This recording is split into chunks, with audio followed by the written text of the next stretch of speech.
First look at newly released documents and photos in the case of Lois Riess. Investigators say she killed her husband in Minnesota, was seen on surveillance, then drove to Fort Myers Beach and killed a tourist to steal her identity. She literally snapped.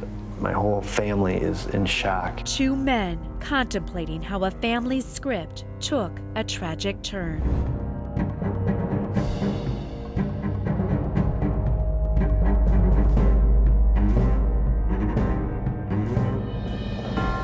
Let me tell you a secret of the serial killer grandma who didn't know she was being recorded.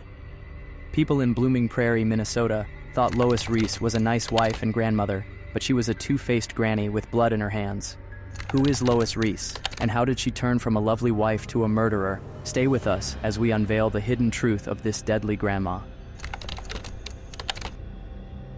David and Lois Riess's home was visited by representatives of the Dodge County Sheriff's Office and the Blooming Prairie Police Department during the following several hours. It was a chilly day, with the mercury close to freezing and a thin layer of snow on the ground. There, two of David's workers from the Waxworm farm encountered the authorities. They were both concerned about their friend and boss. When the officers first arrived, they discovered the house was locked and had a few lights on inside, but nobody was answering the phone or coming to the door. Officers and David Riess's two pals started to stroll about the house in the meantime, peering through the windows to see if they could make out anyone. They noticed light coming from a bathroom window at the back of the house, which was open at least a little. Corporal Jacob Peterson lifted police officer Daniel Peach of Blooming Prairie to the window. Peach peered through the window to see a lifeless body lying on its back, half covered by a blanket, with both of the corpse's feet protruding from it. The workers assisted the authorities in locating a home key that was stashed beneath the LP gas tank's hood, granting them access to enter.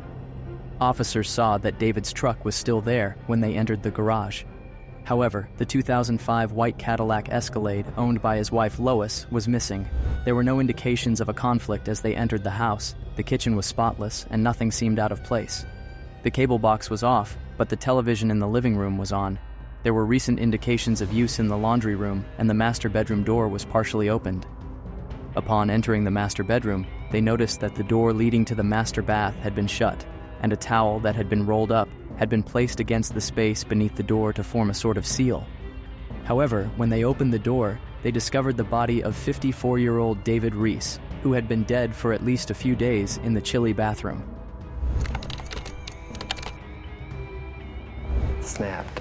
My whole family is in shock. Gambling's a terrible thing where it can suck people in and destroy lives.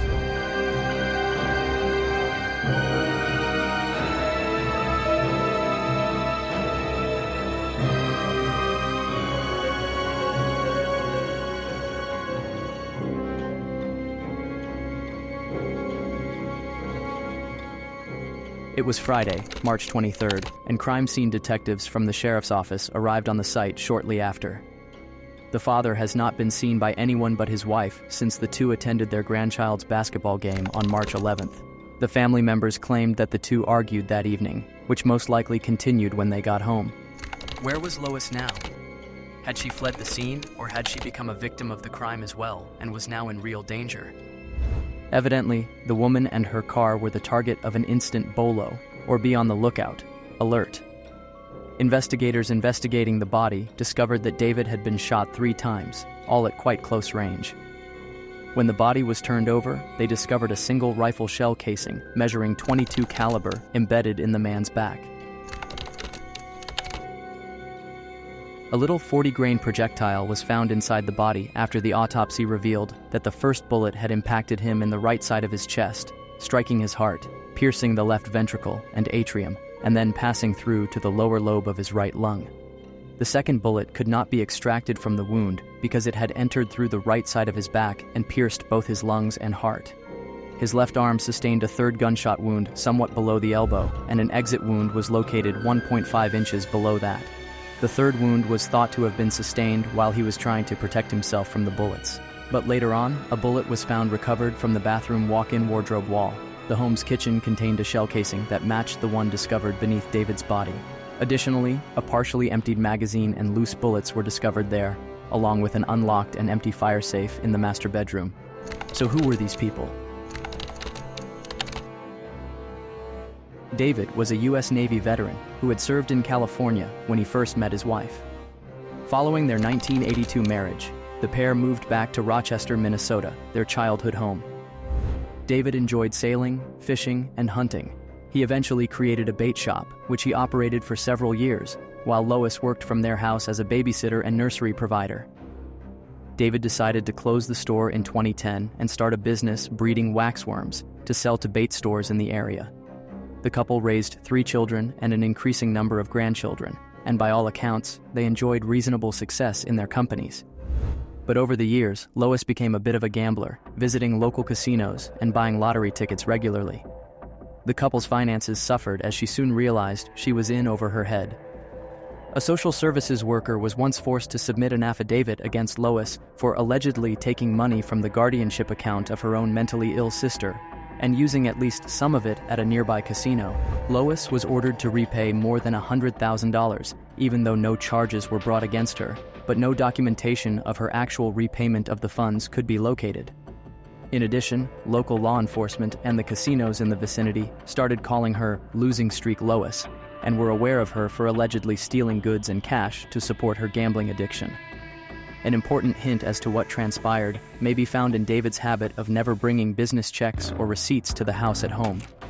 Instead, he would store them safely at the waxworm farm in the office of the nearby barn. According to a scribbled timeline the employee gave, Lois had dropped by to assist with assembling a sizable order on Thursday, March 22nd, when he had last seen her. That day, she had left before noon. David had previously stated that he was still ill, but he also mentioned that he was going to a fishing competition in Spring Valley, Illinois, that weekend. The following day, David failed to appear at the tournament signing, and the bag containing all of the company's client checks went missing. Judging from the autopsy, David had likely been dead for some time. An additional examination of the timeline reveals that the employee has not seen or spoken to David since March 8th. But in actual sense, the last time anyone ever saw David was during the basketball game on March 11th, which is when the two of them got into a fight. Lois arrived at the waxworm farm the very following day to inform the staff that David was ill and would be staying at home, so please don't contact him. The entryway to the bathroom was blocked against the stench of a corpse, according to investigators, and David had been residing in the house when Lois shot and killed him on the evening of March 11th. This allowed the chilly wind from outside via the open window to slow down the procedure. It appears that Lois was having a little fun at that moment. For her, St. Patrick's Day was always a significant occasion that served as a constant reminder that they were somewhat descended from the Irish. She was planning to celebrate St. Patrick's Day in style that year. She went to a Fantastic Sam's salon on the Friday before March 16th to get her hair done in anticipation of a night at the casinos. Elizabeth Sorensen, the person who styled her hair, talked about her conversation with Lois that day. She appeared at the Diamond Joe Worth Casino in Northwood, Iowa, which was 40 miles away from their residence, that evening. This was her favorite casino at the time and her go-to place. She entered and hung around mostly at the restaurant of the casino. A waitress there recalled serving her and subsequently talked with the detectives.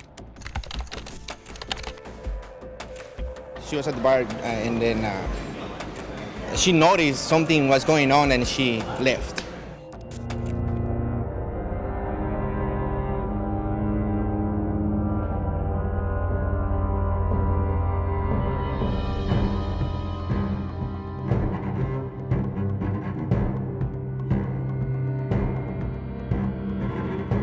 On March 22nd, Lois returned and spent the night at a nearby country home that is situated directly next to the casino. But her checking in was caught on camera by CCTV. She even made plans to meet up in the casino the following day with an old friend, Louise Ashelon, who appeared to be enjoying herself quite a bit. By this time, Lois had also visited the bank that maintained her husband's business account, cashed all of the business checks, and transferred a total of almost $11,000 into her account. Nevertheless, she was leaving the area to move south for milder climes and whatever else the route might take her. On her way out, she made a stop at a Come-and-Go convenience shop and gas station. She got a meal, filled up her Escalade with petrol, and asked the clerk to point her in the right route. However, hand-drawn maps that were subsequently discovered in her car revealed that she had chosen a route to Fort Myers Beach, Florida, a location she and David had been invited to visit but had never gone to. It seems that this was the ideal moment to embark on that journey, unfortunately, alone. The hosts, Therese and Rod Coster, were originally from Rochester, Minnesota. They possessed many residences at Fort Myers Beach, Florida, which they leased to tourists, many of whom were from their hometown. A woman going by the name Stormy Liberty called their daughter Bree Ryu, who also managed the family's car lubricant business in Rochester, and asked for the Costers' location in Fort Myers. She gave it to them, as this was not an uncommon occurrence. The following day, Lois showed up at the Costers' house. By now, news of Lois's disappearance and David's murder had spread across the country. She was simply wanted for perhaps stealing business checks for money at that point. She was still merely a person of interest. Therese saw her and knew who she was. Although Lois left the scene, she made the decision to return to Fort Myers Beach.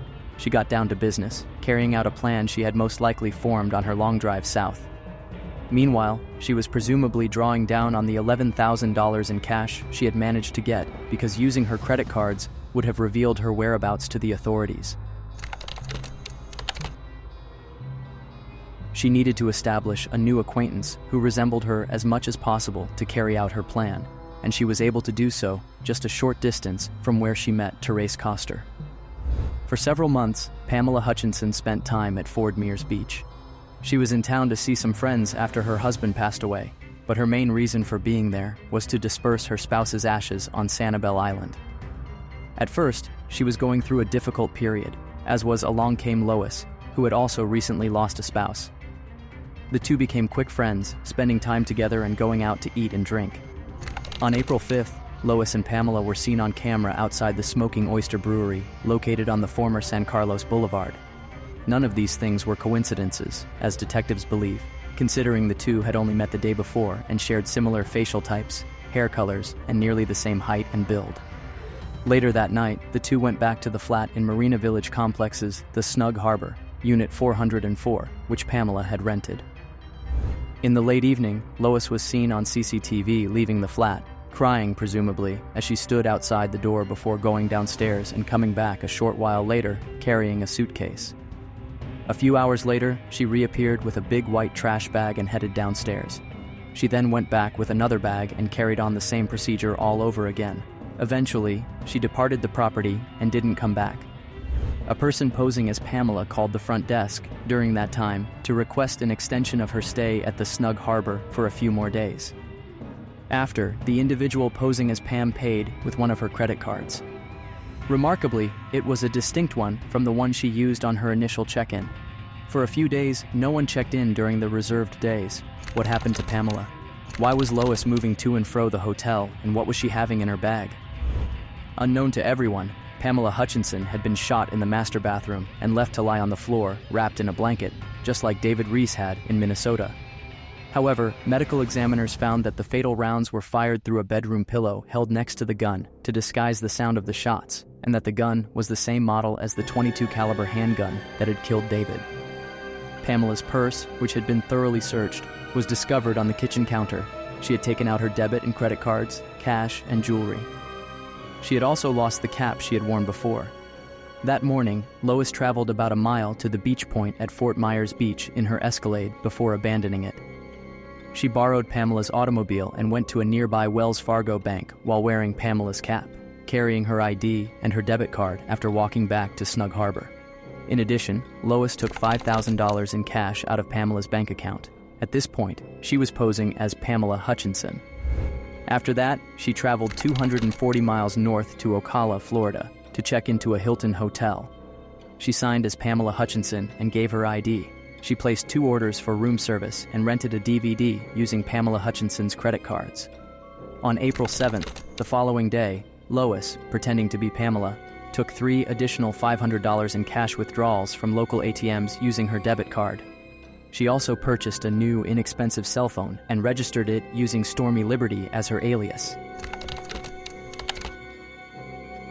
In my brief conversation with the officers, she didn't resist. I think she just kind of built up a resilience, maybe where she thought herself that she may not get caught or whatever, so she seemed to have let her guard down a little bit, which the officers were able to take advantage of that.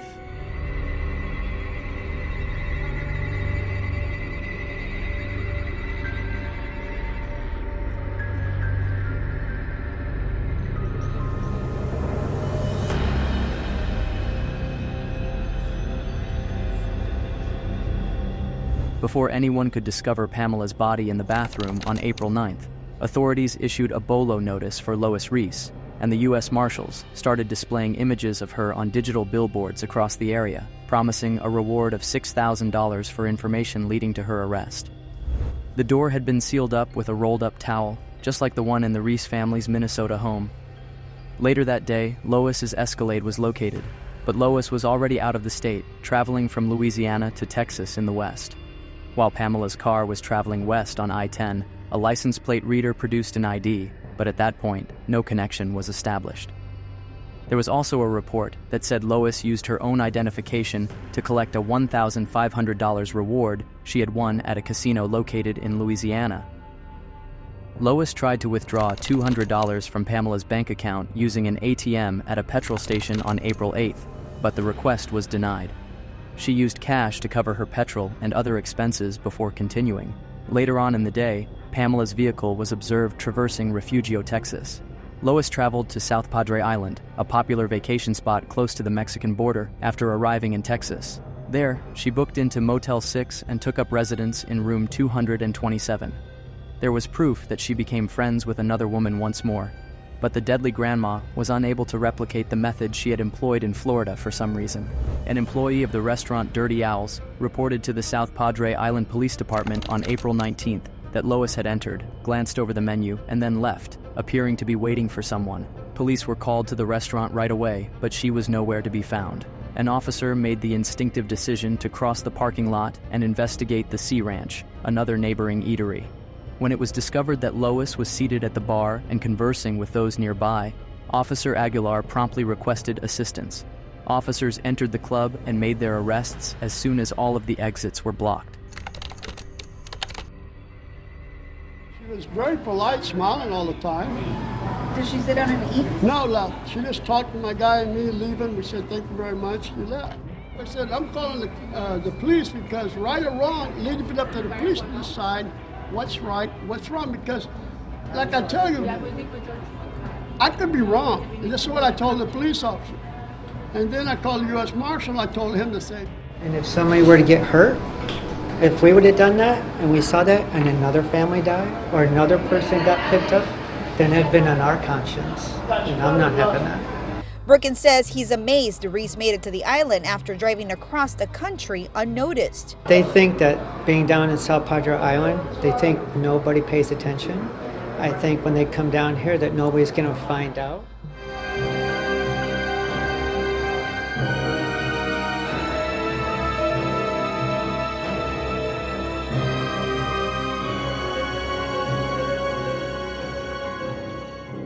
The good times had been over and her crime spree was over. She was admitted and registered under the name Lois Riess, a grandma with a problem of gambling and blood on her hands, rather than Stormy Liberty or Pamela Hutchinson. In Brownsville, Texas, she appeared before a judge who granted her extradition request. The judge told her she would be released to whoever came to get her first, since she was wanted by both Florida and Minnesota officials. In her personal belongings, there was a roll of duct tape that may have been used in a reenactment of her earlier murder plot, if she managed to find another victim who looked like her. Additionally, there was a variety of jewelry that belonged to her and Pamela, Pamela's hat that Lois had worn to the bank, and 2 pistols, a 9mm semi-automatic and the .22 caliber pistol used to kill both David and Pamela. Among Lois's belongings, investigators also discovered Pamela Hutchinson's credit cards and the key fob for her 2005 white Acura. After being discovered close to Sea Ranch, the vehicle was seized by local law enforcement and sealed as proof. Not only that, but notes in the room detailed the path she had taken from Fort Mears Beach to South Padre Island, as well as directions to the Sea Ranch and an estimated time of arrival. She may have already set up another victim, but fortunately, no one fell for her trap before she was taken into custody. But Lois's state of arrival was Florida, where she went with agents of the Lee County Sheriff's Office, which is in charge of the region surrounding Fort Mears Beach. There were also Minnesota Bureau of Criminal Apprehension representatives present. When Lois was brought in for interrogation, the lady who had managed to elude investigators and prying eyes for almost a month ceased to seem like some sort of criminal genius. She was just an elderly woman in need of her prescription drugs. It didn't seem to register with her that she had been the talk of the country at that very moment. Later on, Lois was charged in Florida with first-degree murder with a firearm in addition to several other offenses like identity theft, grand theft of a car's personal belongings, and money laundering. She had the death penalty in her sights. She was being prosecuted in Minnesota for the first or second-degree murder of David Riess. She initially entered not guilty pleas in both instances and was sent to Minnesota to face charges related to her husband's murder. She also told detectives that after a violent altercation with her husband following the basketball game, he had taken out a pistol and given it to her, instructing her to take her own life. Rather, she claimed, in self-defense, she turned the pistol on him and shot him 2 or 3 times, killing him. But how is that even possible? Why would her husband force her to end her own life, and for what reason? Her words did not deter the prosecutors, who continued with the first-degree murder indictment and numerous additional counts, including stealing. She ultimately entered a guilty plea to the murder charge, and a life sentence was imposed. She was taken before the court in Florida to defend herself against the charges as well. With the death penalty looming, Lois decided to plead guilty once more in return for a life sentence. With no hope of ever seeing freedom again, Lois would live out the rest of her days behind bars. Her run had come to an end. Her brief tenure as Stormy Liberty proved to be simply another unwise investment.